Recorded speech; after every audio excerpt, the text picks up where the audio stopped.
পাকিস্তানের প্রধানমন্ত্রী চীন সফর সত্ত্বেও বিলিয়ন ডলারের সিপ্যাক প্রজেক্টে আগ্রহী নয় এখন আর চীন।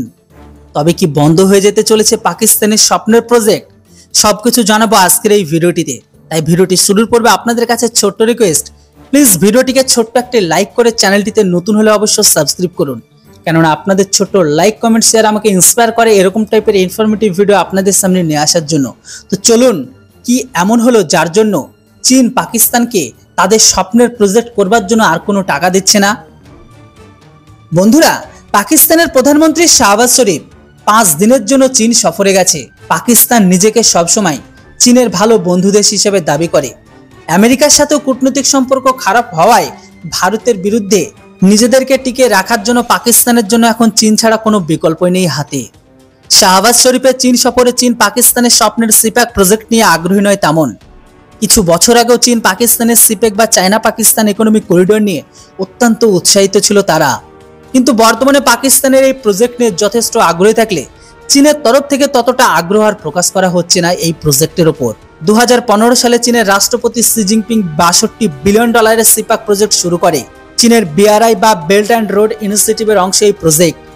চীনের কাসগড় থেকে শুরু করে পাকিস্তান অধিকৃত কাশ্মীর বা পিওকের গিলগিট বালচিস্তান হয়ে গোয়াদার বন্দর পর্যন্ত গিয়েছে এই পথ। বিআরআই প্রজেক্টের মাধ্যমে চীন বিশ্বের 100-এরও অধিক দেশে পরিকাঠামো উন্নয়নে প্রচুর পরিমাণে অর্থকে খরচ করেছে। বিআরআই প্রজেক্টের মাধ্যমে চীন বিশ্বজুড়ে তাদের বাণিজ্যের পরিমাণ বৃদ্ধি করার মাধ্যমে ভূ রাজনীতিতে তাদের প্রভাব বৃদ্ধি করতে চায়। আর এই বিআরআই প্রজেক্টের একটি গুরুত্বপূর্ণ অংশ সিপ্যাক প্রজেক্ট।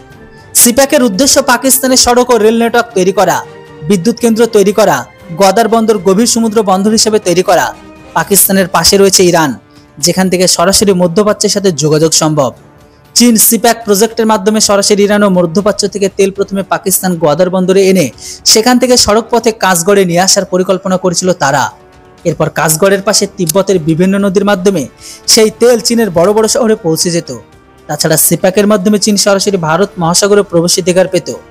2022 সাল পর্যন্ত চীন এখনো পর্যন্ত এটিতে 25.4 বিলিয়ন ডলার খরচ করেছে সিপ্যাক প্রজেক্টের উপর।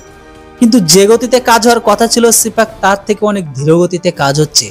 এখনো পর্যন্ত এই প্রজেক্ট প্রথম ভাগই সম্পূর্ণ হয়নি। তাছাড়া গোয়াদার বন্দরের আশেপাশে বহু অংশে কাজ পুরোই বাকি। চীনের এই উচ্চাকাঙ্ক্ষী সিপ্যাক প্রজেক্ট মূলত 3টি কারণে আটকে গেছে।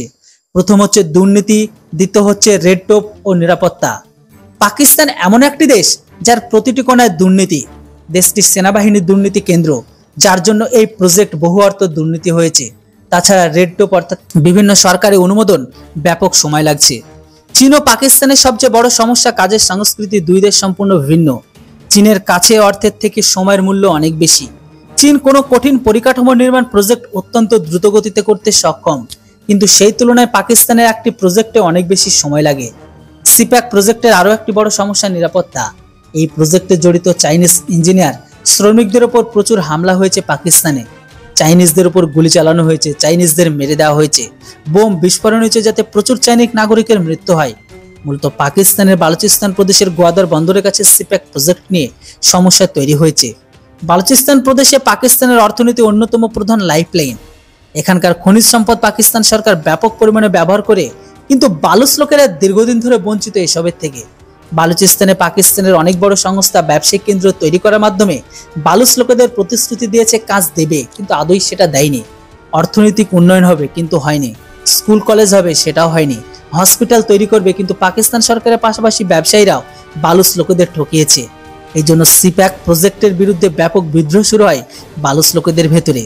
বালুচিস্তান লিবারেশন আর্মি বা বিএলএ আর্মি এখানে চাইনিজ ইঞ্জিনিয়ারদের উপর এতটা ভয়াবহ হামলা করেছে, সাথে পাকিস্তানের সেনাবাহিনীর উপর প্রায়ত আক্রমণ করেই থাকে। উপরন্তু পাকিস্তান সরকারও কর বাবদ কোনো অংশ লাভ পাচ্ছে না। সিপ্যাক প্রজেক্টের কারণে পাকিস্তানের উপর ঋণের পরিমাণ ক্রমশ বেড়েই চলেছে। পাকিস্তানের উপর বর্তমান 126 বিলিয়ন ডলার ঋণ রয়েছে, যার মধ্যে একাই চীন পাবে 40 বিলিয়ন ডলার। সুতরাং আগামী কয়েক বছরের মধ্যে সিপ্যাক প্রজেক্ট সম্পূর্ণ হারিয়ে যেতে চলেছে, এটা বলাই বাহুল্য। এবার আশা করি আপনারা বুঝতে পারছেন পাকিস্তানের প্রধানমন্ত্রী শাহবাজ শরীফ চীন ভিজিটে গেলেও কেন তার ভিক্ষার ঝুলিতে চীন 1টি পয়সা দিল না। বন্ধুরা, পুরো ব্যাপারটি শুনে আপনারা কতটা খুশি অবশ্যই আপনাদের মতামত কমেন্ট বক্সে লিখে জানান। Thanks for watching. জয় হিন্দ, বন্দে মাতরম।